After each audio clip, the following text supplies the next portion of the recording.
Tres preguntas para los señores de la unicidad y espero ojalá me hagan dúos respondiendo bíblicamente. En primer lugar, si el Espíritu Santo es el mismo Señor Jesús, ¿por qué en Mateo capítulo 12, versículo 32 dice que cualquiera que blasfeme contra el Hijo le será perdonado, pero que el que blasfeme contra el Espíritu Santo no tendrá perdón ni en esta vida ni en la venidera? ¿No le parece que si son el mismo, ambos deberían no perdonar o ambos deberían perdonar? La respuesta a esta pregunta destruye inmediatamente el dogma de la Trinidad. ¿Por qué? Porque si fueran dos personas divinas de la misma esencia y coiguales, pues ambas debieran perdonar o ambas debieran no perdonar. Pero como no son dos personas divinas, la respuesta está en 1 Timoteo 2:5, donde dice: porque hay un solo Dios y un solo mediador entre Dios y los hombres, que es Jesucristo hombre. Por tanto, si blasfemas contra Jesucristo hombre, le será perdonado. Pero si blasfemas contra Dios, que es el Espíritu Santo, no le será perdonado ni en esta vida ni en la venidera. Por tanto, no son dos personas divinas, sino un Dios manifestado en carne, y por ese motivo el Señor Jesús es Dios y hombre. Como hombre es el Hijo, pero como Dios es el mismo Espíritu Santo manifestado en carne. Pregunta número 2. ¿Por qué en Mateo capítulo 24, versículo 36, cuando al Señor Jesús le preguntaron cuándo sería su regreso, Él dijo que del día y de la hora nadie lo sabía, ni los ángeles, ni nadie, que esto estaba reservado solo en el corazón del Padre y que solo Él sabía el día de la venida del Hijo del Hombre? ¿No le parece a usted que si son el mismo, el Padre y el Hijo, ambos deberían saber o ambos deberían no tener conocimiento? Esta otra respuesta destruye también el dogma de la Trinidad. ¿Por qué? Porque la Trinidad enseña que son tres personas divinas que comparten la misma esencia y los mismos atributos. Ahora, con esta pregunta, él está demostrando que las dos supuestas personas divinas no comparten los mismos atributos, porque hay una persona divina que lo sabe todo, omnisciente, y hay otra persona divina que es Dios, pero no lo sabe todo, no es omnisciente. O sea, un Dios que lo sabe todo y otro Dios que no lo sabe todo. O si son el mismo Dios, ¿cómo es que sí lo sabe todo, pero no lo sabe todo? O sea, que está destruyendo el mismo dogma de la Trinidad. Ahora bien, si nosotros analizamos el contexto bíblico, nos podemos dar cuenta que el Señor Jesús sí sabe el día y la hora de su gloriosa venida. No porque Él sea otra persona divina, sino porque Él es Dios. Y si es Dios, tiene que ser omnisciente, tiene que saberlo todo. Así que Él es el mismo Dios manifestado en carne, y como Dios lo sabe todo.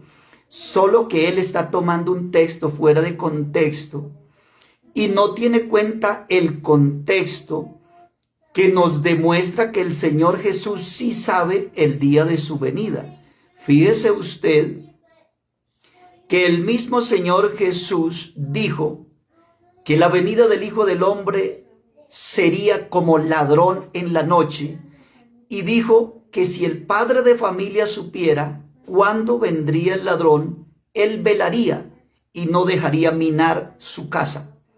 Ahora, según las palabras de Jesús, ¿quién es el que no sabe el día en que el ladrón vendría? ¿El ladrón o el padre de familia? Por supuesto que el que no sabe cuándo viene el ladrón es el padre de familia, porque el ladrón sí sabe el día y la hora en que él va a venir, porque cuando el ladrón viene, ya lo sabe y lo tiene todo planeado. Por eso el Señor tomó ese ejemplo como ladrón en la noche, demostrando que el único que no sabe es el padre de familia, pero que el ladrón sí sabe cuándo es que va a venir. De igual manera, los que no sabemos el día y la hora somos nosotros, pero el que viene por su iglesia sí sabe el día y la hora cuando Él va a venir.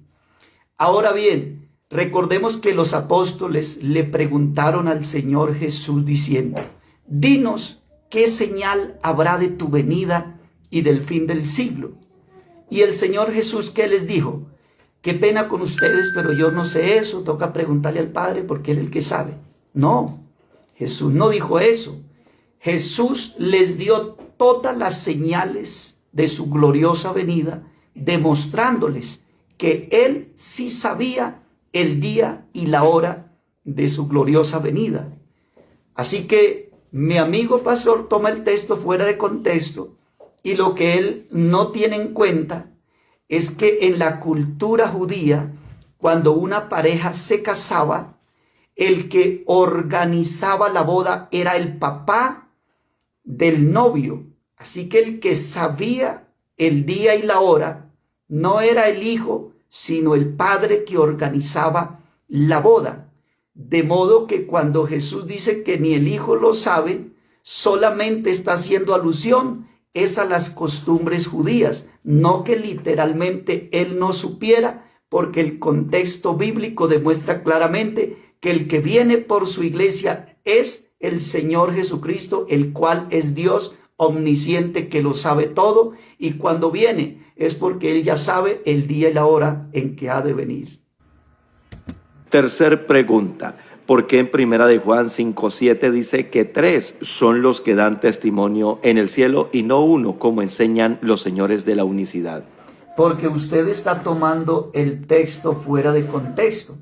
Pues está citando Primera de Juan 5:7 y solo se queda en el versículo 7 y no lee todo el contexto, y por eso no se da cuenta que el apóstol Juan concluye el relato del capítulo 5 no hablando de 3, sino hablando de 1, diciendo que Jesucristo es el verdadero Dios y la vida eterna.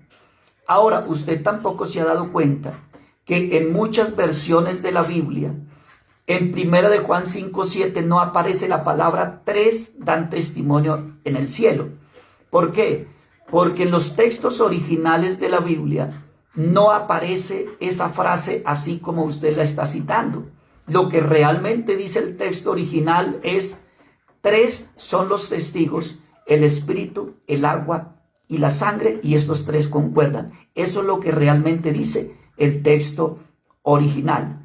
Ahora, si lo pusiéramos en contexto así como está, nos damos cuenta que el contexto dice todo lo contrario.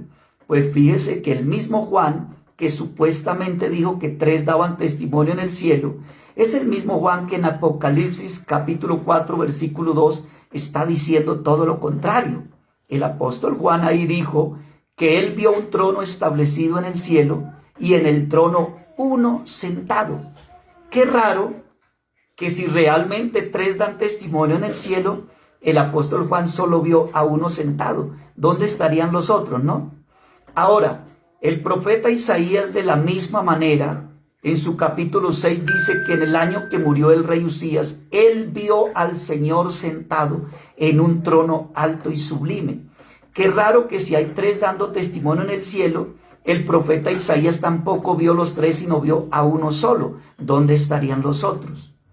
Ahora, si se trata de tomar textos fuera de contexto, pues yo también pudiera tomar el texto donde Juan dice que vio los 7 espíritus de Dios enviados por toda la tierra y decirle a usted: no son 3 personas divinas, son 7, mírenlos, ahí están.